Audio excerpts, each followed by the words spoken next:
নমস্কার, ববিস ফিউশনের আমার সকল দর্শক বন্ধুদের স্বাগত। আজ আপনাদের সাথে ঈদ উপলক্ষে ম্যাঙ্গো লাচ্চা সেমুই লাড্ডুর রেসিপি শেয়ার করব। সময় বেশ কম লাগে, বানানো কিন্তু বেশ সহজ। আসুন শুরু করা যাক আজকের রেসিপি। বেশ কিছুটা লাচ্চা সেমুই নিয়েছি, এগুলো কিন্তু ঘিতে ভাজা। অ্যালমন্ড নিয়েছি 8টা। একটা একটু বড় পাকা আম নিয়েছি। আমের আটির পাশ থেকে দুটো স্লাইস কেটে নিলাম, ছুরি দিয়ে এইভাবে কেটে নিলাম। এবার স্কুপ করে আম খোসা থেকে তুলে নেব। ছোট একটা মিক্সার জারের মধ্যে আমের টুকরোগুলো নিয়ে নিলাম।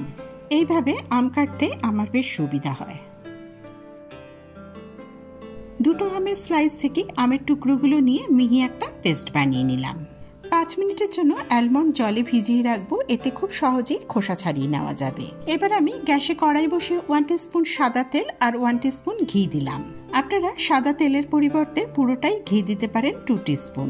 ঘি গলে গেছে, এবার সমস্ত লাচ্চা সেমুই কড়াইয়ের মধ্যে দিয়ে দেবো। আমি যে সেমুইটা নিয়েছি সেটা ঘিতে ভাজা, তবে আরো মিনিট 2 ভেজে নিলে লাড্ডুর স্বাদও বেশ ভালো হয়, লাড্ডু গড়তেও অনেক সুবিধা হয়।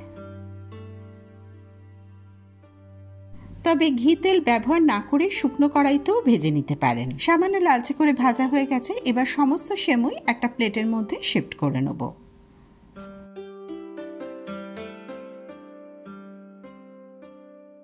এবার আমি ওই কড়াইতে 1 বাটি লিকুইড দুধ দিলাম। দুধ তাড়াতাড়ি ঘন করবার জন্য 3 টিস্পুন মিল্ক পাউডার দিলাম। আপনারা মিল্ক পাউডারের পরিবর্তে 2 বাটি দুধ ফুটিয়ে ঘন করেও নিতে পারেন। গ্যাস লো টু মিডিয়াম ফ্লেমে রেখে সমানে নাড়তে থাকবো, যাতে মিল্ক পাউডার দুধের সাথে খুব ভালো মতো মিশে যায়।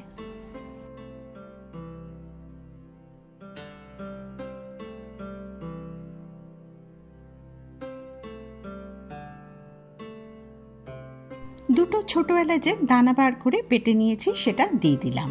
এতে লাড্ডুর মধ্যে খুব সুন্দর একটা গন্ধ বের হবে। মিনিট 2 মতো দুধ জাল দিয়ে নিলাম। এবার আমি ভেজে রাখা সমস্ত সেমুইটা দিয়ে দেবো। একবার ভালো মতো সমস্ত মিশিয়ে নেব।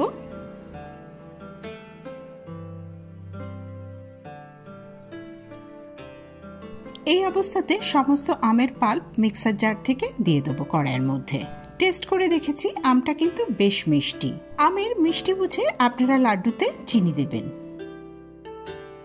সমস্ত আমের পাল্প দেওয়া হয়ে গেছে, এবার সামান্য একটু নাড়াচাড়া করে নেব, তা না হলে তলাটা ধরে যেতে পারে। লাড্ডুগুলো দেখতে ভালো লাগার জন্য আমি এখানে 1 চিমটে ইয়েলো ফুড কালার ব্যবহার করব, যদিও এটা সম্পূর্ণ অপশনাল। চিনি দিলাম 4 টিস্পুন। চিনির পরিমাণটা আপনারা আপনাদের স্বাদ বুঝে দেবেন। চিনি খুব ভালো মতো মিশিয়ে নেব। সামান্য নাড়াচাড়া করতে থাকবো যতক্ষণ না পর্যন্ত মিশ্রণ শুকনো শুকনো হয়ে গিয়ে কড়াই থেকে ছেড়ে আসছে। জলের মধ্যে অ্যালমন্ড ভিজিয়ে রেখেছিলাম খোসা ছাড়াবার জন্য, সেই অ্যালমন্ড খোসা ছাড়িয়ে লম্বা করে কেটে নিয়েছি, সেটা এখন দিয়ে দিলাম। এই অবস্থাতে আপনারা ইচ্ছা করলে আরো 2 টিস্পুন ঘি দিতে পারেন। যেহেতু লাড্ডু একটু ঘি চপচপে হলে বেশি ভালো হয়। তবে আমি যে সেমুইটা ব্যবহার করেছি সেটা ঘিতে ভাজা, তাই আমি আর এখন ঘি দেব না। দেখতেই পাচ্ছেন কড়াইতে কিন্তু বেশ ঘি রয়েছে। সমস্ত উপকরণ একটা মন্ডের মতো হয়ে যাচ্ছে, আর রান্না করবার দরকার নেই। এবার আমি গ্যাস অফ করে দেব। এবার কড়াই থেকে একটা প্লেটের মধ্যে নিয়ে নিলাম। মিনিট 3 মতো ঠান্ডা করে নেব, যাতে হাত দিয়ে লাড্ডুগুলো করতে পারি। সম্পূর্ণ ঠান্ডা কিন্তু করবেন না।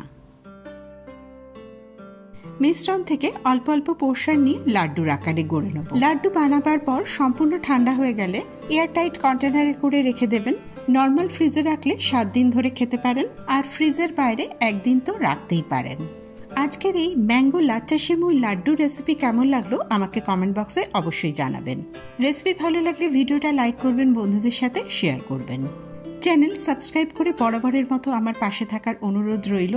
পাশে থাকা বেল আইকনটা প্রেস করে দেবেন, যখনই কোনো ভিডিও আপলোড করব নোটিফিকেশন সাথে সাথে আপনার কাছে পৌঁছে যাবে। সবাই ভালো থাকবেন, নতুন রেসিপি নিয়ে আবার ফিরে আসবো।